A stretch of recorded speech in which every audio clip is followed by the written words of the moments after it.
অর্পিতা মুখোপাধ্যায় এখন খবরের শিরোনামে। ডায়মন্ড সিটি ফ্ল্যাটে 21 কোটি টাকারও বেশি উদ্ধার করেছে এটি। বেলগড়িয়ার ফ্ল্যাট থেকে মোট 27 কোটি 90 লক্ষ টাকা উদ্ধার করা হয়েছে। 2000 এবং 500 টাকার নোটে রাখা ছিল ওই টাকাগুলি। 4 কোটি 31 লক্ষ টাকা মূল্যের সোনা উদ্ধার হয়েছে।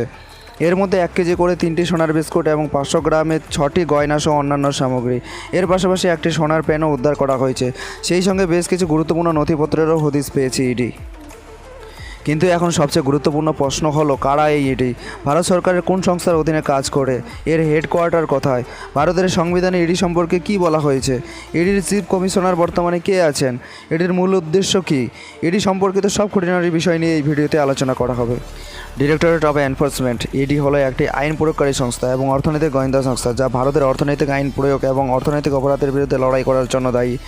এটি ভারত সরকারের অর্থ মন্ত্রণালয়ের রাজস্ব বিভাগের একটি অংশ।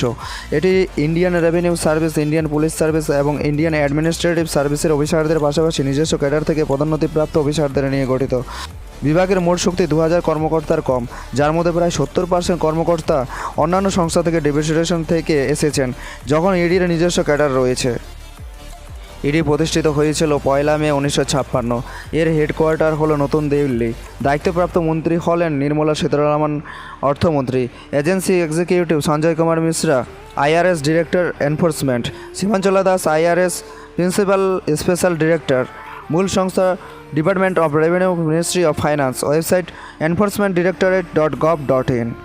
এনফোর্সমেন্ট ডিরেক্টরের প্রধান উদ্দেশ্য হলো ভারত সরকারের দুটি মূল আইন, যেমন foreign exchange management act 1999 FEMA এবং prevention of money laundering act 2002 PMLA এবং পলাতক অর্থনৈতিক অপরাধী আইনের প্রয়োগ 2018 FEOA।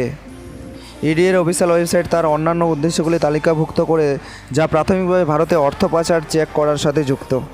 ডিরেক্টরেট অফ এনফোর্সমেন্ট, যার সদর দপ্তর নয়াদিল্লিতে, এনফোর্সমেন্ট ডিরেক্টরের নেতৃত্বে মুম্বাই, চেন্নাই, চণ্ডীগড়, কলকাতা এবং দিল্লিতে 5টি আঞ্চলিক কার্যালয় রয়েছে, যার নেতৃত্বে এনফোর্সমেন্টের বিশেষ পরিচালক। স্পেশাল কোর্ট PMLA ধারা 4-এর অধীনে শাস্তিযুক্ত অপরাধের বিচারের জন্য কেন্দ্রীয় সরকার হাইকোর্টের প্রধান বিচারপতির সাথে পরামর্শ করে এক বা একাধিক দায়রা আদালতকে বিশেষ আদালতগুলি হিসাবে মনোনীত করে। আদালতকে PMLA কোর্টও বলা হয়। PMLA কোর্ট কর্তৃক প্রদত্ত যে কোনো আদেশের বিরুদ্ধে যে কোনো আপিল সরাসরি সেই এখতিয়ারের জন্য হাইকোর্টে দায়ের করা যেতে পারে।